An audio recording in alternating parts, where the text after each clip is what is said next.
Hello and welcome everybody to, according to Andrew, number 109, Debt Forgiveness is the Emancipation Proclamation of Our Time, which I realize that title is a little provocative. It's supposed to be. But a lot of people have been talking about the student loan forgiveness that have been going on, and a lot of people have been like, well, that's not fair and all this stuff. And I wanted to a lot of that goes to the core of not understanding what debt is, how it's created, all that stuff. So I wanted to kind of cover all of that, get everybody basically caught up, and make people help people understand how letting people free of their bonds of debt slavery is not a bad thing. So, how is debt created? So debt is created when you go to the bank, private bank, and you say, "Hey, I want a loan for XYZ." They're like, "All right, sign in the dotted line and we'll get you the money or whatever." Now, most people think, "Oh, well, they have that money stored somewhere," or under the fractional reserve sense, they're loaning out more than they have, but it ends up working out in the end. No, they just make that money up out of thin air.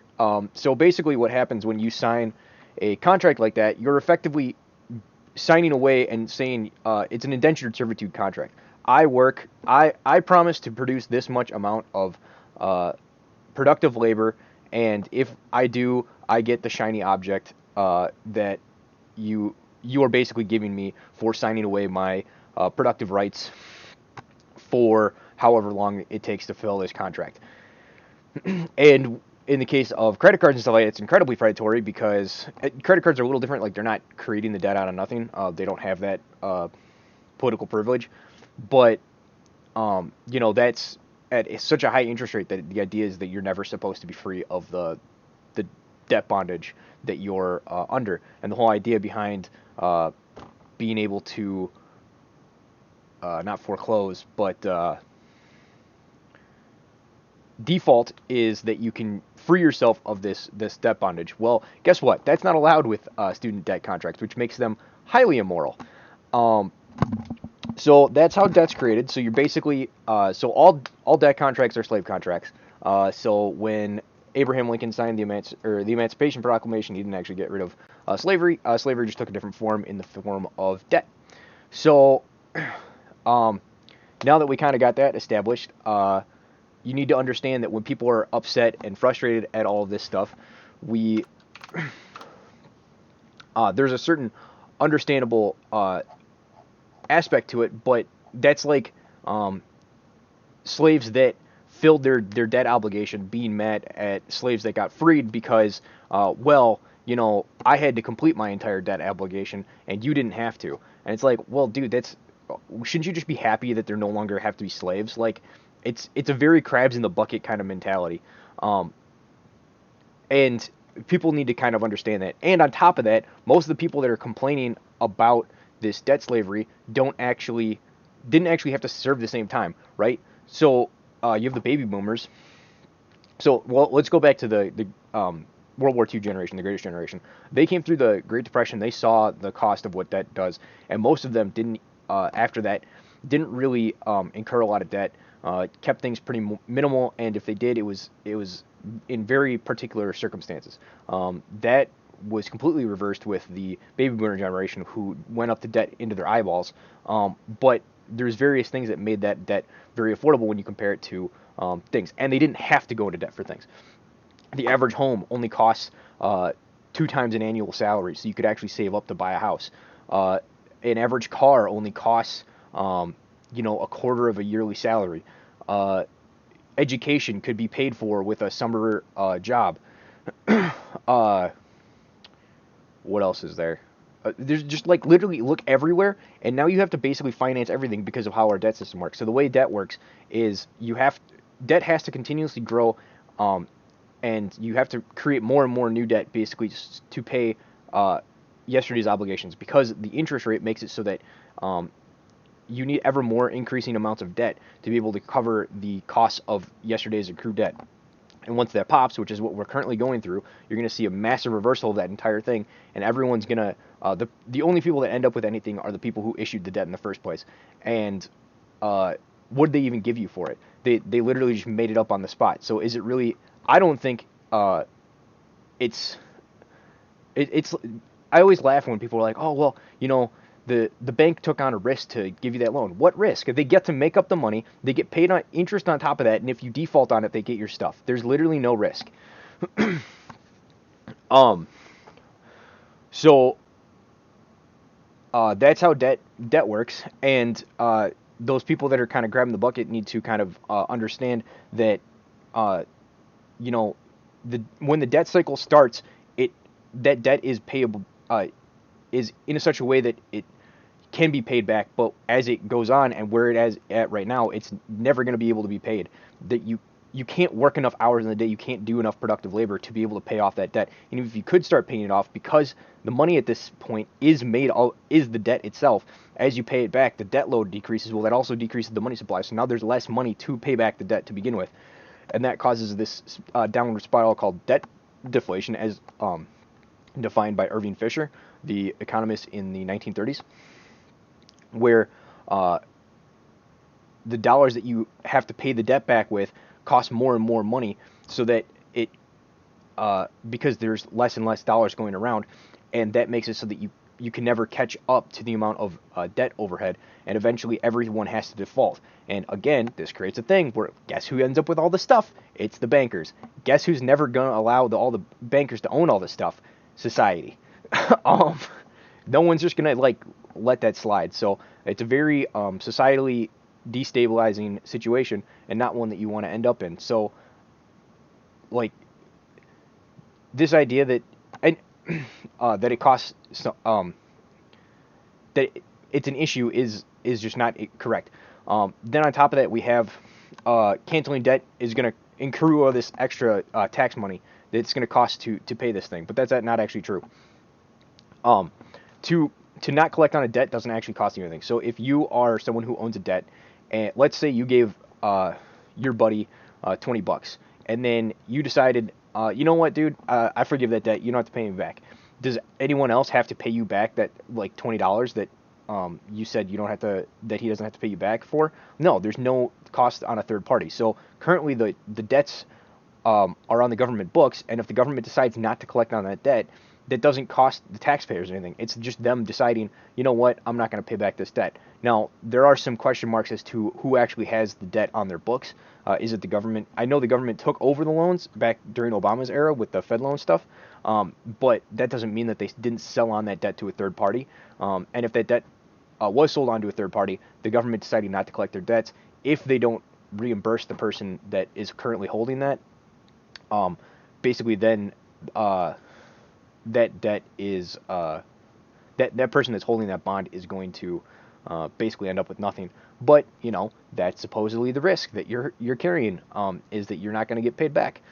That's the supposed reason that you need an interest rate that they always claim for. But then when the actual cost of getting this interest rate payment is supposed to come due to the investors, they never seem to want to pay that cost.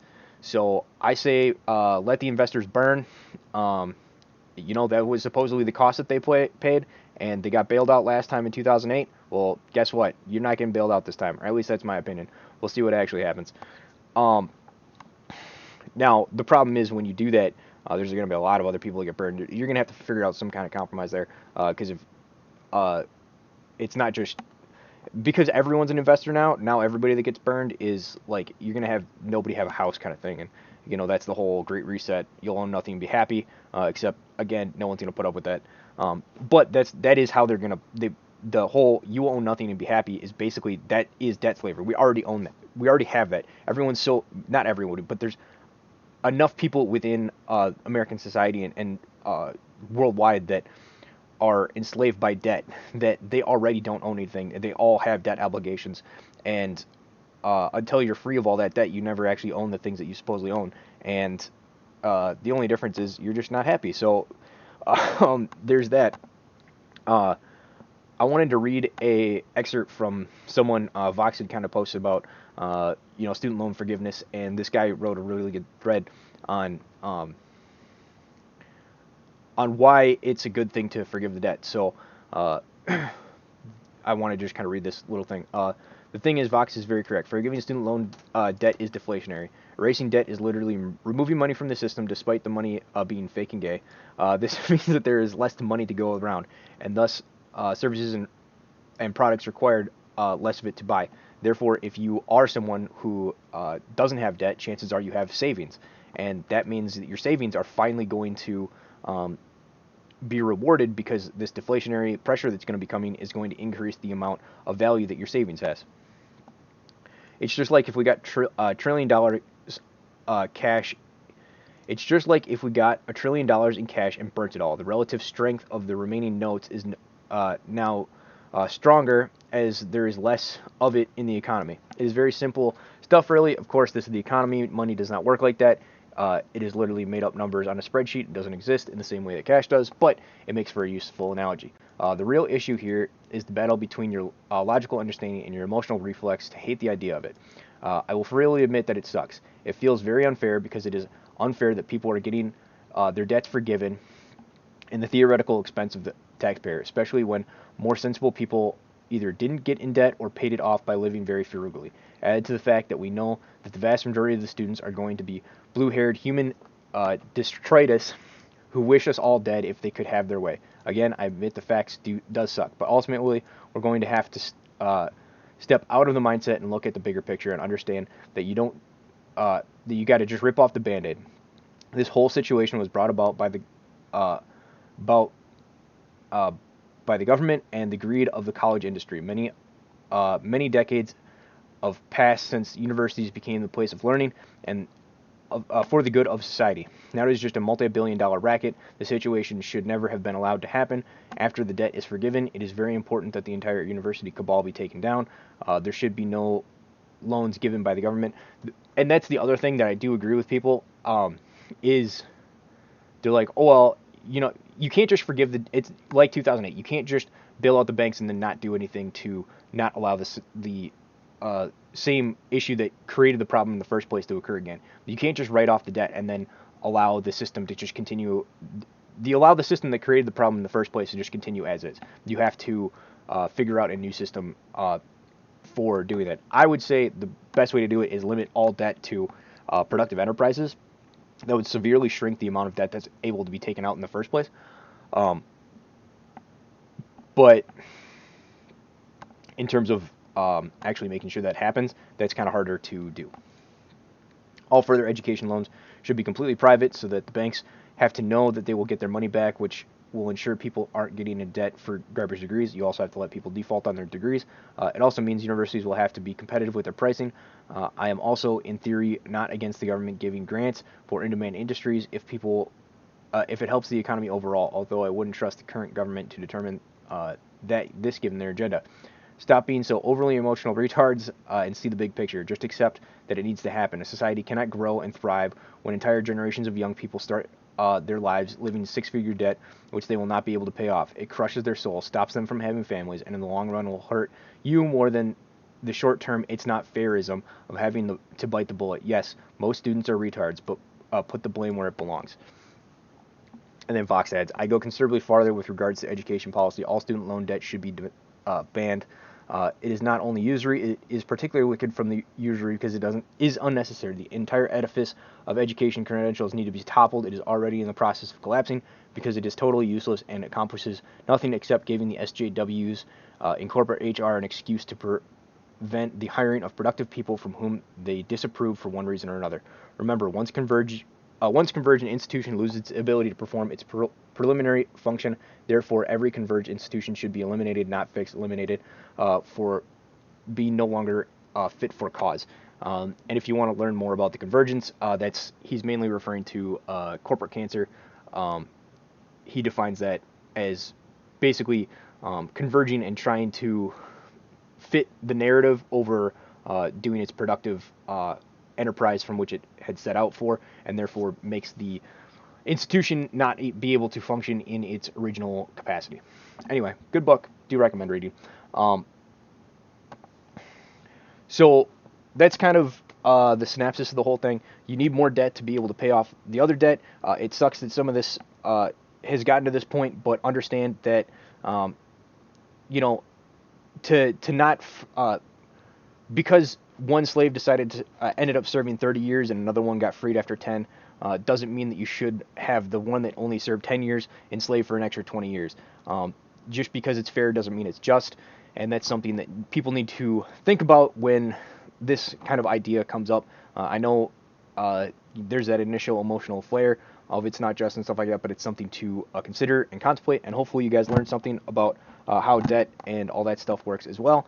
Now, hopefully I conveyed all of the different aspects of it well enough. It's there's a lot that kind of goes into it, so yeah, it it's a complex topic, and I hope I kind of hit on all the different aspects of it. So thank you guys all for listening, and hopefully you guys have a good day. Goodbye.